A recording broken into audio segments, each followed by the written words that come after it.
Welcome to this short class on anemia and its laboratory diagnosis. So we all know that the term anemia means reduced RBCs or reduced hemoglobin.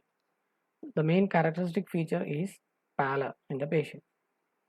Along with pallor, there will be other systemic manifestations as well depending upon the cause of the anemia. So anemia cannot be considered as a disease as such, but it's only a presentation of an underlying pathology. And there are several causes and classification of anemia which we will see later on. So what is the definition of anemia? Anemia is a decrease in the RBC count, hemoglobin or hematocrit values as compared to the normal reference range for the corresponding age and sex. Again, this anemia can be considered under two, that is true anemia or pseudo or dilutional anemia. For example, if at all there is a decrease in the RBC mass and the patient's plasma volume is normal, then if you take the blood for investigation, the hematocrit value will be low, the HP percentage will be low, and most often the RBC count also will be low. So this is a true anemia. But if in another condition, suppose the RBC mass is normal, but the blood is diluted somehow, as in intravenous infusion or increase in plasma volume that occurs in pregnancy, volume overload as in congestive cardiac failure. In such conditions, the RBC mass or the hemoglobin concentration or the hemoglobin content will be normal. But since the blood is diluted, when we investigate for these values, this will be on the lower side. So this is known as a pseudo anemia or dilutional anemia. So these are the two classification of anemia based on the investigations. There are other classifications as well, but this we have to keep in mind. And another important point that we have to keep in mind whenever we label a patient as anemia is always look at the reference range for the corresponding age and sex, because they vary between different age groups and different sex. So this is a illustration of a normal normal person, a patient with a true anemia and a dilutional anemia. So in case of true anemia, the plasma volume is normal, but the RBC mass is decreased. But in case of a pseudo or dilutional anemia, the RBC mass is normal, but because of the increased plasma volume, the blood seems to be too much diluted, so that when we check the HB and hematocrit, it will be on the lower side. And also, we have to keep in mind that there will be a normal range of the hemoglobin in every individual. And if at all that there is some reduction in those values, irrespective of the normal range given for that age group, then also it should be considered as anemia. For example, if an adult male usually maintains a hemoglobin level of 16 gram per deciliter, and over a period of days or within some few days, it's noted to have decreased to 14, then this must be considered as significant, even though this 14 comes under the normal range. Functionally, anemia can be defined as tissue hypoxia because we know that the hemoglobin transports oxygen to the cells. So whenever there is reduced hemoglobin, the oxygen supply is reduced or diminished. So there is hypoxia. And as I told earlier, anemia is not a disease per se, but it's a expression of an underlying disorder or pathology. So the anemia can develop when the RBC loss or destruction exceeds the maximal capacity of the bone marrow to produce the RBC, or when the bone marrow itself is impaired in its functionality so that it's not producing enough RBCs. So what happens is whenever there is reduced hemoglobin, there is hypoxia, and this hypoxia triggers increased production of erythropoietin from the kidney, leading to accelerated function of the bone marrows. Normally, a bone marrow can increase its production about 7 to 8 times than the normal. So in such cases, the marrow becomes hypercellular, which can be identified by biopsy. So as a result of this hypercellularity in the bone marrow, the precursor cells of the RBC becomes increased and there is change in the myeloid erythroid ratio. Quite often what happens is, whenever there is anemia, sometimes immature cells are released into the circulation to meet up the demand. So we know that reticulocyte is the immediate precursor cell of the RBCs. So whenever there is anemia and if the marrow is functioning normally, then there will be increased reticulocyte count in patients with anemia.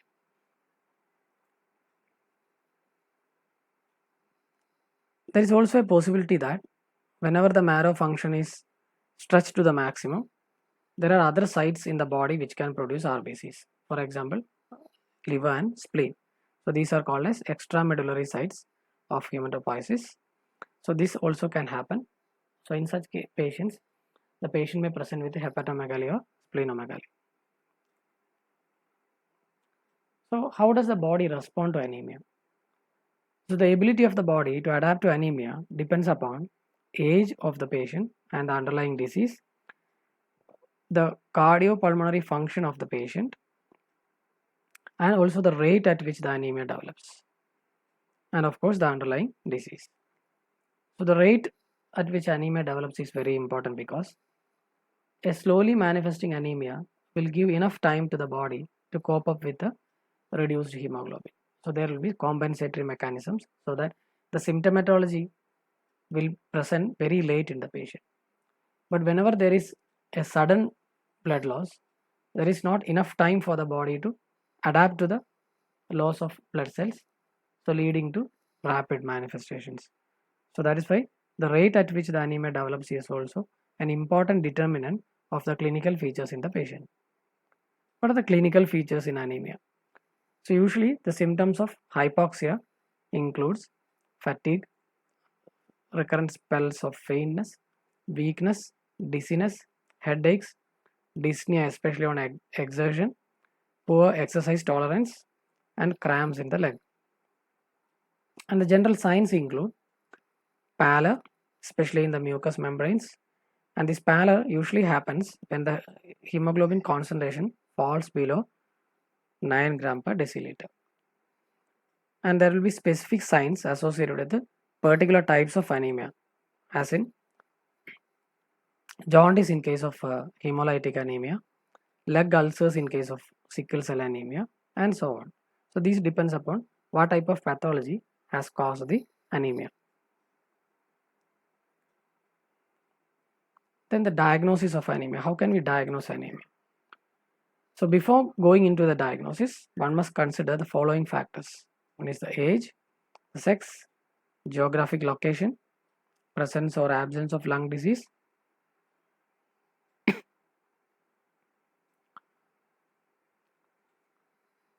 age and sex we have already discussed. The geographic location is also very important, especially in people who are living in high altitude. Usually they have a high hemoglobin concentration, and also in patients with the COPDs, there will be high hemoglobin concentration. So these factors should be considered before labeling the patient as having anemia. So the clinical diagnosis depends upon the history, which includes the dietary habits, medications, possible exposure to chemicals or toxins, then the detailed description of symptoms including the chronology regarding the tiredness, muscle fatigue and weakness, headache and vertigo, dyspnea on exertion, gastrointestinal problems, especially in conditions like pernicious anemia. Then we have to look for signs of blood loss like hematuria or black tarry stools, which is also known as coffee ground stools, or fresh blood in the stool like hematochezia. So these things have to be elicited in the history. In case of physical examination of the patient, look for general findings like skin pallor, hepatosplenomegaly, heart abnormalities, especially in severe anemias, there can be a systolic flow murmur when you auscultate the heart. So this should be looked into in patients with a severe anemia. Then the specific findings like particular disorders like B12 and folate deficiency, there will be signs of malnutrition, oral ulcerations, angular cheilitis, and even in long-standing B12 deficiencies, there may be neurological manifestations. In iron deficiency, there will be pallor, glossy tongue, esophageal webs, spoon-shaped nails called as koilonychia. So these factors, specific factors, indicative of specific pathology should be looked into in the patients. And hemolytic anemias, obviously there will be jaundice because of the excessive hemolysis. Then the lab investigations. A routine investigation includes complete blood count, so the RBC count, the hematocrit value, then HB percentage, then red blood cell indices including MCV, then mean corpuscular hemoglobin, and mean corpuscular hemoglobin concentration. So MCV is mean corpuscular volume, then MCH is mean corpuscular hemoglobin, and MCHC is mean corpuscular hemoglobin concentration. So these together with hematocrit are called as red cell indices, which indicates the volume of the independent RBCs and also the hemoglobin concentrations. And also, as I have told earlier, the reticulocyte count will give you an information regarding the whether the bone marrow is functioning or not. And also you can go for a peripheral smear and look for anomalies in the cells like different shapes or inclusion bodies, etc. So poikilocytosis indicates different shapes. Anisocytosis indicates different sized RBCs. Then also you can look for abnormalities in the WBCs and platelets. So that is peripheral smear. Then another investigation that can be done in patients include bone marrow, especially biopsy, and look for the cellularity, myeloid erythroid ratio, then maturation of the cells. Then you can also look for iron stores in the marrow as indicated by ringed sideroblasts, and presence or absence of tumor or granulomas in the marrow which may render it dysfunctional leading to anemia, and presence of megakaryocytes. And another investigation is HB electrophoresis. Usually this is done to identify sickle cell patients. So this also can be done.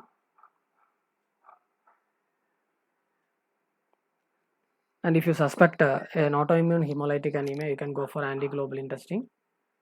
Then osmotic fragility test is usually done in case of sickle cell and even in thalassemias.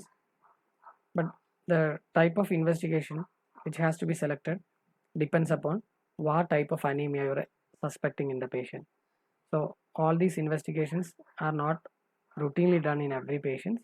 The selection of the lab investigation depends upon the particular indicators in the patient.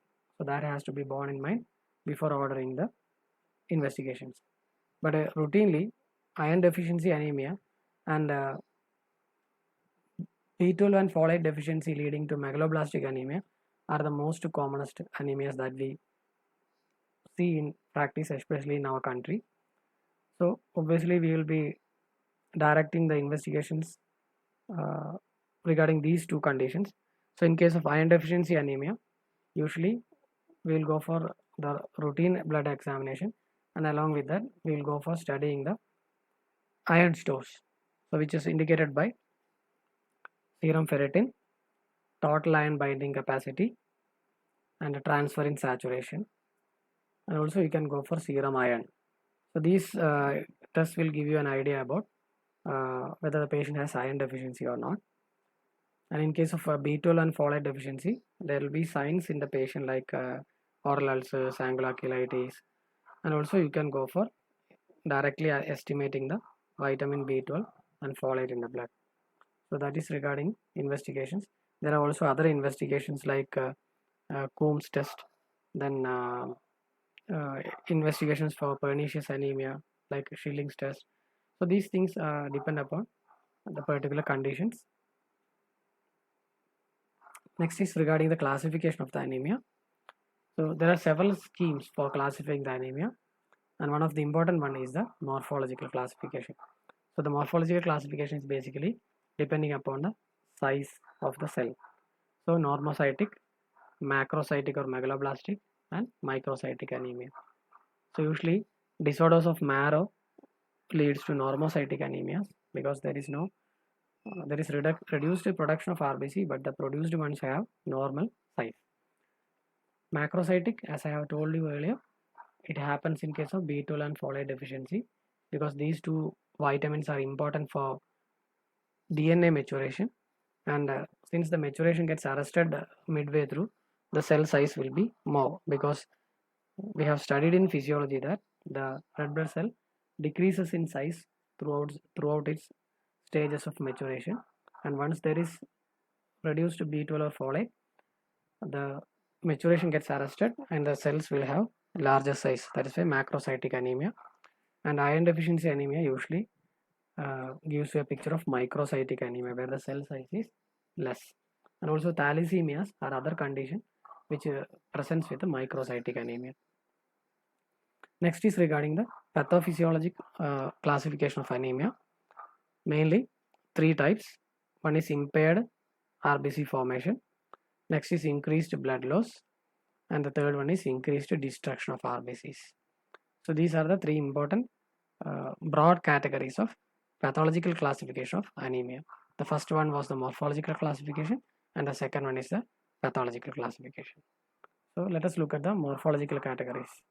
So this is a microcytic picture, this is a macrocytic picture, and this is the normal for your reference. So you can see the normocytic and normochromic picture, but here it is a microcytic and hyperchromic picture, and this is a macrocytic picture. You can see the difference in the cell size.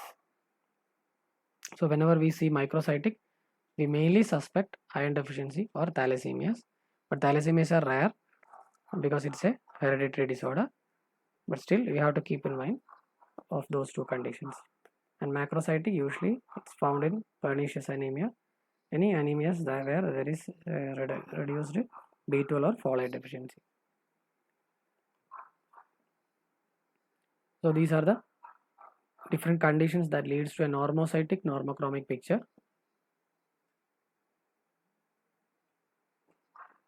Anemia due to blood loss, hemolytic anemias, aplastic anemias, anemia of chronic disease, and renal insufficiency. Renal insufficiency can lead to reduced erythropoietin, leading to decreased marrow function and anemia. These are the conditions that presents with the microcytic picture: iron deficiency, sideroblastic anemia, lead poisoning, thalassemias, and anemia of chronic disease. These are the causes of macrocytic anemia: megaloblastic anemia, liver disease, post-splenectomy patients, hypothyroidism, and stress erythropoiesis. Next is the disorders pertaining to the pathological classification. So first one is the impaired erythrocyte formation. So here what happens is the bone marrow fails to respond appropriately. So either due to the disease in bone marrow or due to substrate deficiency.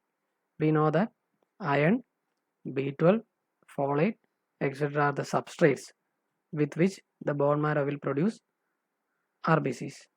So the impaired production can happen due to defects in either of these. So either there is a defect in the bone marrow or the bone marrow is normal but it doesn't get enough substrate. So these two conditions, or marrow defects and substrate deficiency, can lead to impaired erythrocyte formation. So in such patients, through investigations we can identify, because whenever a patient comes to you with anemia and his HB and RBC counts are low, and when you look at the reticulocyte count, if it is also low, then you have to suspect either there is a marrow defect or there is a substrate deficiency.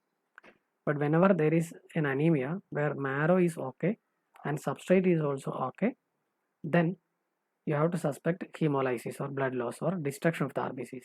In all such conditions, the reticulocyte count will be high. Next is the increased blood loss. So here the reticulocyte count is typically high, as I told already.